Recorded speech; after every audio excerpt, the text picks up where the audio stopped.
Hello YouTube and welcome to a new video. Right now I want to try to play against a lower rated opponent. Continuing my series on playing lower rated opponents. So I'm in the pool right now on chess.com, and I just have to underline that by playing lower rated opponents I do not want to try to say to everyone that hey, I can win against you or something like that. That's not the point of this series. It's more like I want to try to say what mistakes they make, what they could have done better, etc., etc. So I'm looking for a game right now, which is fairly low rated. So we'll see what we can get up here. For now, it's only 1600 plus, and that might not be the target audience or target players right now for this series. So let's just wait a couple more seconds and we'll see if I can get some lower rated opponents.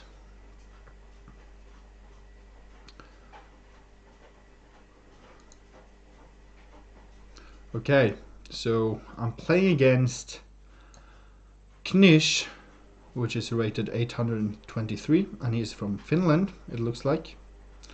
Double check that, yes. Okay, so he plays d5. Already he's playing good opening moves. So he knows what he's doing apparently with e6 as well. Bishop b4, knight f6, yeah, good.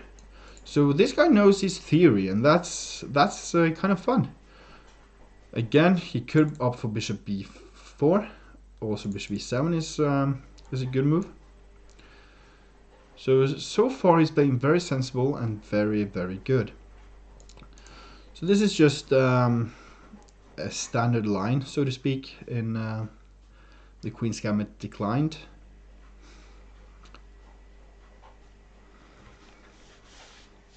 Okay, so he takes. That kind of gives me the center. I do think I want to play that. And this is a 2+1 game, so I'm sorry that we're not going to play a really great game because we don't have enough time to do that, obviously.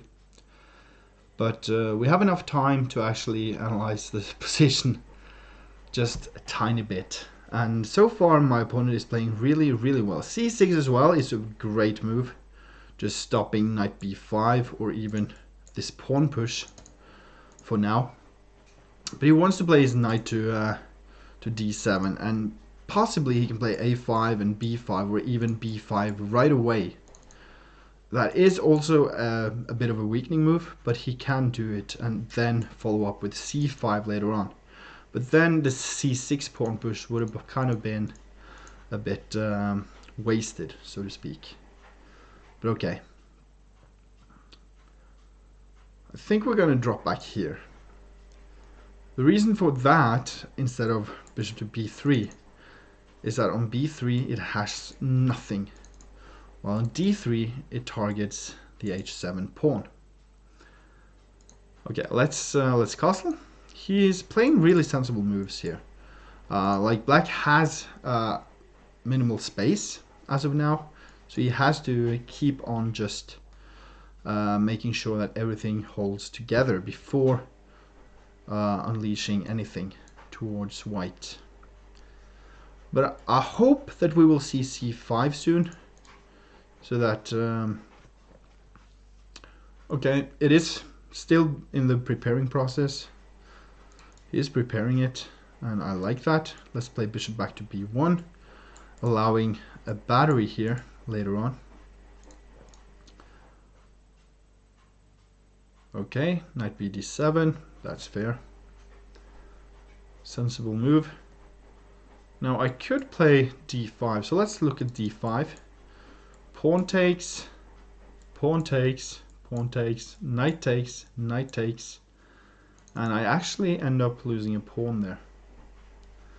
So I think I'm going to play h3 and stop knight from going to g4.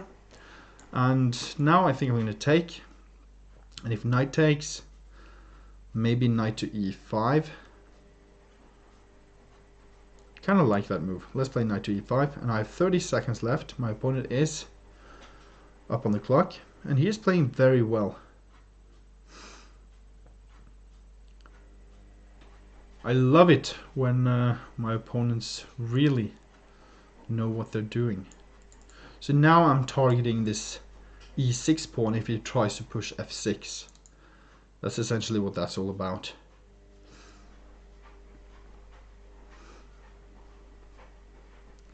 Maybe queen f3 would have been better because I'm leaving this pawn undefended.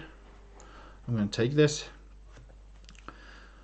But I think after such a move, queen captures d4, I'm still quite alright. My opponent is losing on time, okay. Alright, so let's look at that. Let's just write GG and let's have a look. Live analysis. Let's go. Okay. So, as I said, my opponent played really well in the opening here. He didn't rush anything as of many other weaker opponents, so to speak. He played very, very sensible moves, and I can't really criticize any of these. I would like him to play this sooner, maybe, just to get more play faster, but he's playing well. And the thing is, I don't have a really great weak spot to attack right now. That's the thing with the c6 pawn push. Like this rook doesn't really have much to target. I could always sacrifice a pawn here, but it wouldn't really do much for my position. It would open up for the rooks and the queen, but it would also kind of justify black's slow play, because now then I'm opening everything up for black, right? And that's why I took on f6 as well, because if I just move it back, even though probably many people would prefer that, I don't think it's suitable in this position. But again, I'm not a master player, so this might be fun. So queen g4 is maybe the baddest move in the game, apart from f6 maybe. So what is happening after queen captures d4? That's a fun thing. What is going on there? I am not sure, really. Like, I was considering just sacrificing here on f7, complicating everything. But I see now that I do not have much. I might have to go back to f3 actually. So my opponent played really well. Queen g4 I think was actually a mistake, because I do not have any good sacrifices here. Like if I take, king takes, what do I do next, right? I can't push forward, my queen would then be taken, and when you trade down, when you're already material down, you should be worried, even though after such a move, this knight is targeted, but after queen takes queen, pawn takes queen, the knight could just go up to g5. But okay, my opponent played really well, so let's go back and play another one. And let's see if the next person can really play as good as this last person, because he played really well, I actually have to say.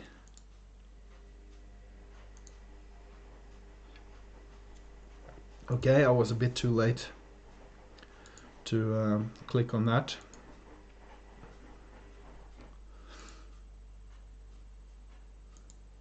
Maybe next time I'll show you the pool as well. So you click on open challenges on chess.com, then you get like a lot of different challenges that is just open. Anyone can accept them. Again, I was too slow, or maybe several people were accepting that at once. And I happened to be 0.1 seconds too late. I'm trying here though. So yeah, it's really fun to watch lower rated opponents play really well. That's really, really fun actually.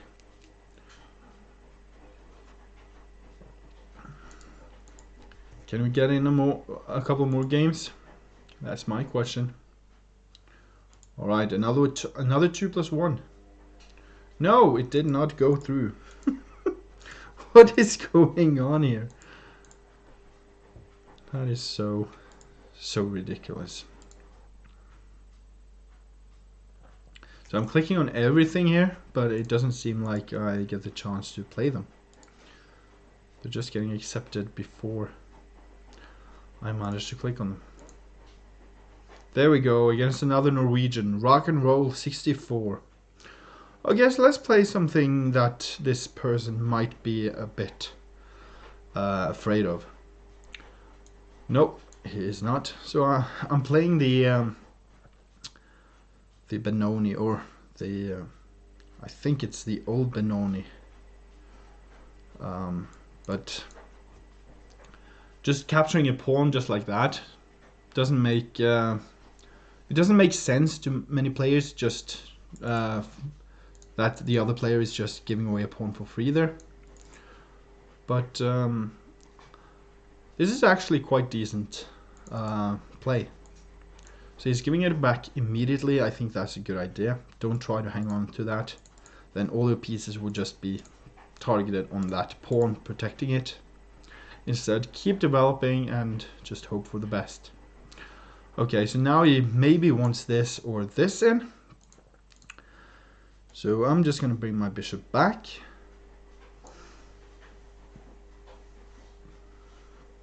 The thing is, if I had chosen not to do that, I might lose the bishop for the knight. In this case, at least, I can manage to get something out of this position. So far, my opponent plays really well. And as I said, he's a Norwegian. That's also fun. Let's bring the bishop out. And if h3, I think I'm going to go back to e6, trying to push d5. And since he cannot land a knight here on g5, I'm kind of happy. Let's bring the rook in to c8. And this is a 2+1 game, as I said, so we might see a time scramble here in the near future. Let's push. So now that he's not targeting this particular knight anymore, I can use that to attack. Since otherwise he could take it, and then I might have lost a pawn there in the process of playing d5.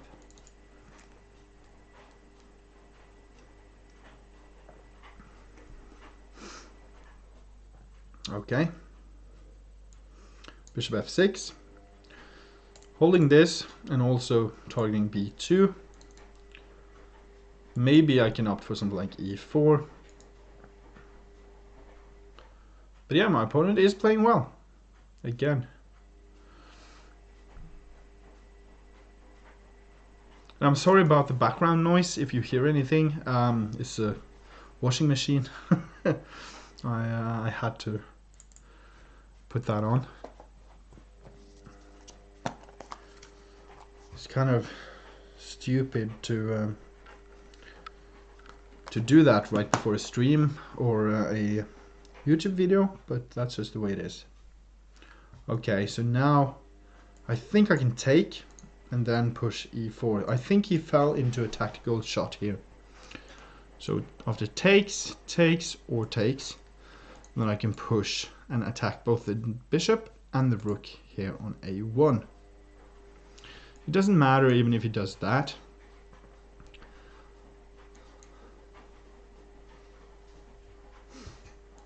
Okay, let's take that.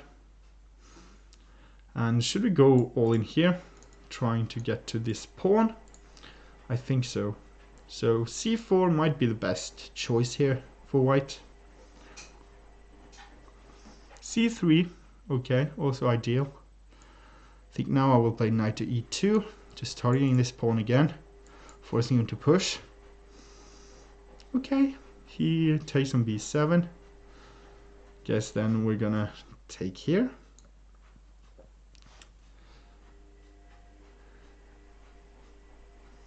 He takes another pawn. Uh-huh.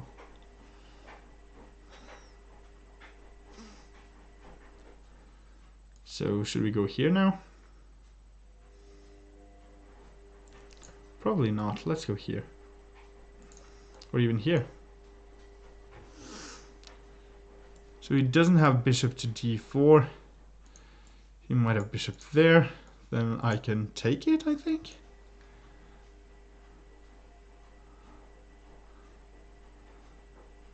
I think that was the better choice. And here I think I can just give a check. Oh, he can take it. That was kind of stupid. Okay, I have to defend and he can take it now.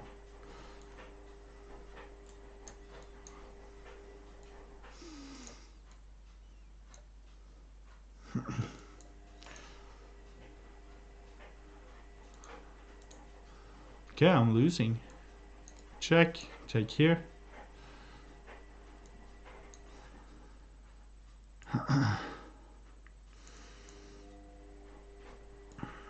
Check, take here.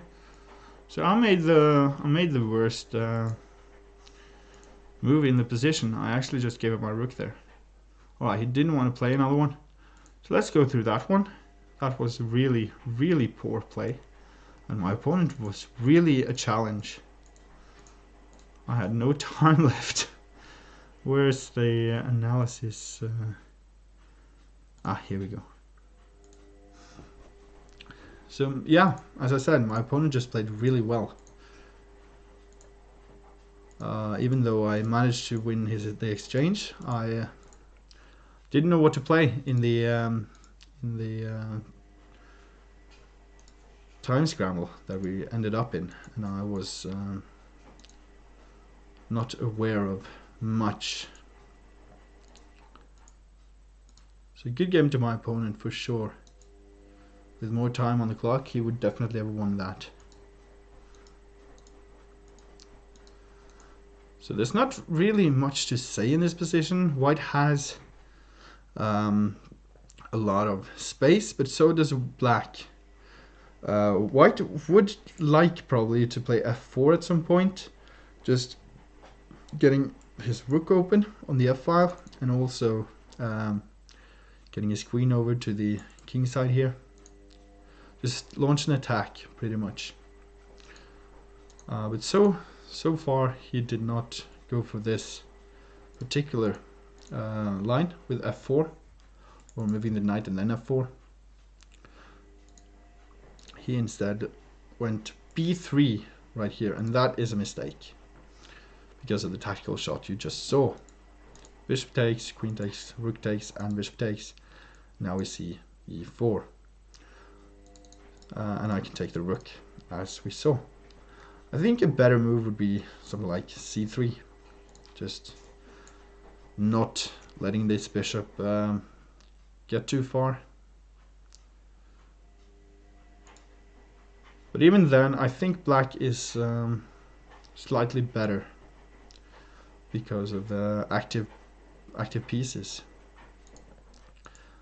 But yeah, at this point he should be lost. But it's not that easy. He played c3. I think c4 would have been better. Just not allowing anything from this rook on the c-file. Instead, he wanted some pawns, and that is fair enough. Still, right now, I should be able to win. But that was a blunder. So here in this position, probably I should just play rook to d2. And I think that I was looking at that, but thought, well, what if he attacks the rook? And I didn't come up with anything. I think I had like 1 or 2 seconds left at that particular point. So I just had to play something. So I played rook captures, not seeing that the bishop could take on f2.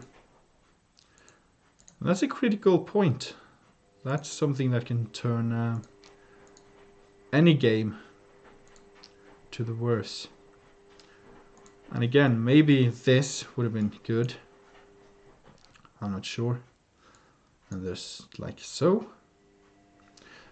At least it stops the threat of mate, and also I get another pawn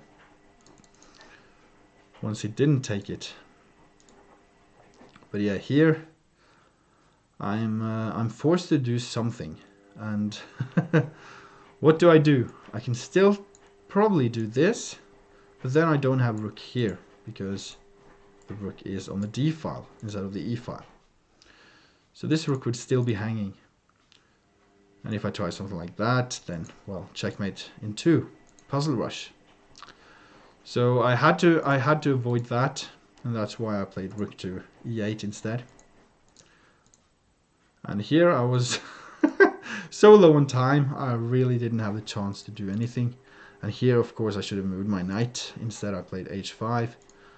And I just got very lucky with the move rook a3, and him being in time trouble as well gave me the upper hand again. So this pawn looks really scary, but I think I can always play rook to b3 and pick up this in the process, and I have 2 pawns that is connected, so that should be a win for me if I can manage to take here. But after rook king to h2, which I should have played, then I can't take on h3. Then I would have to go back, and he can push. I can go up, he can push again. I can go up, he can push. Then I go g6. And it's really not that simple, because I need my king over to get to this pawn. And the rook as well to get this pawn. And this pawn alone cannot do much against this king. And since the rook has to stay on the b file, it might get tricky to actually win this if my king can't get near this pawn. But so far, so good. But as a matter of fact, if I play this right now, let's say king here and king to f6, can you see what white can play to actually win the game? I'll give you 5 seconds, and then you can pause the video if you'd like. Then I'll give you the solution.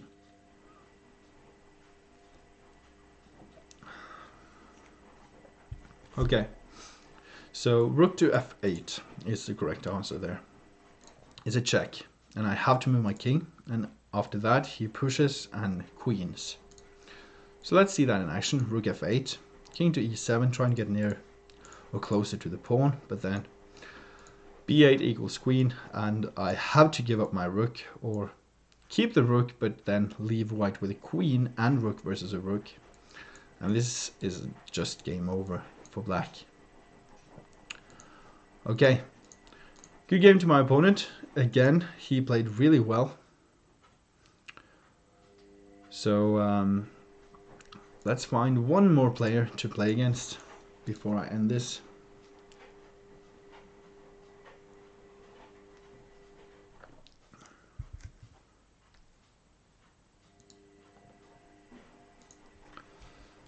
A bit tough to actually get to the players. Not many open challenges at the lower ratings.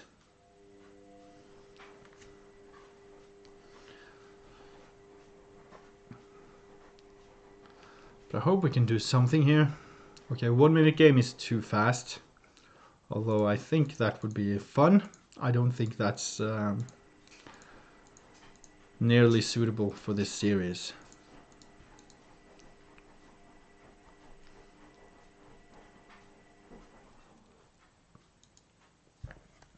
Let's hope for something here.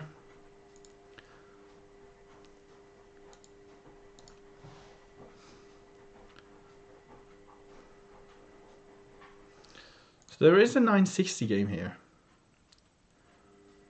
Maybe I could go for a 960 game just to have some fun.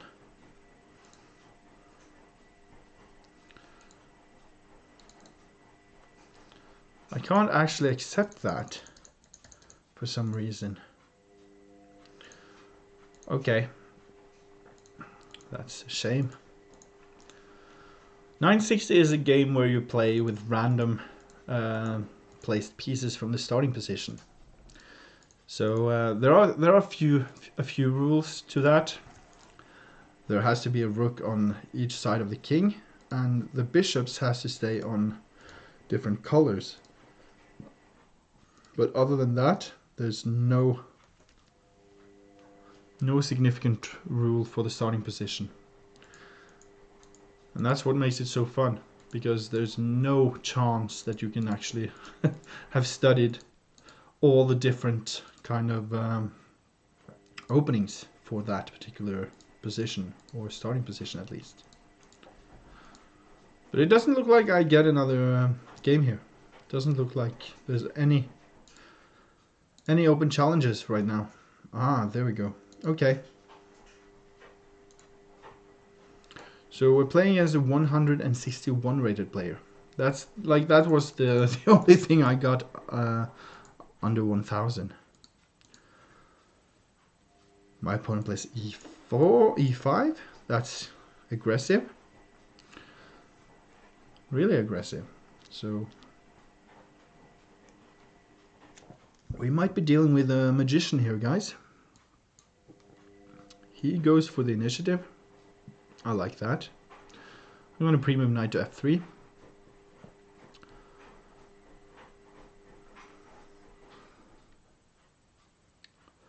Bishop d6, already you can see that neglects this bishop's development. Although he could play b6,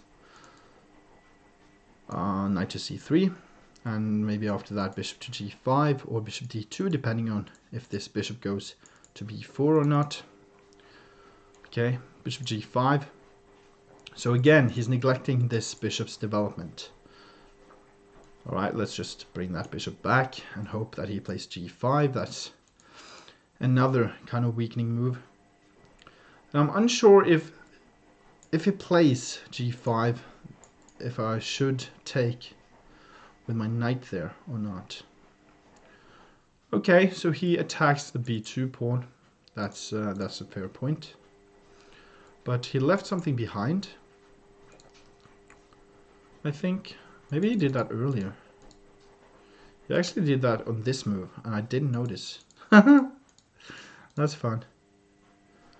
Okay, so if I take here, he can take on b2. And he just resigned. Okay. That's a shame. But yeah, I don't think there's much to really go through here, other than that I missed queen captures d6. I was so focused on everything else that I didn't spot it.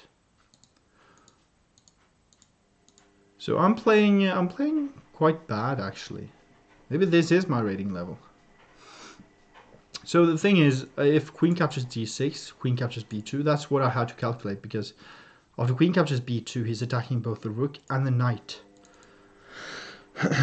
So my question is, what do I do after queen captures b2? Do I play something like bishop captures f6, allow queen captures a1 check, and then knight d1, queen captures f6, queen captures f6, and he is an exchange up? Or do I actually let him take on c3 by playing rook to b1, queen captures c3 check, and knight to d2? If I take on d6. That's why I was hesitant about doing it. Okay. That was actually no fun. But yeah, good game. To my third opponent there as well. I think that's it, actually. I think we should leave it at that for now. But thank you so much for watching, and if you have any questions, please let me know in the comments down there. You know what we're talking about. And if you want to play against me, just send me a message on chess.com saying that you want to play, and we can maybe even make a YouTube video out of it. Alright, thank you so much, subscribe, and I'll see you in the next video. Bye.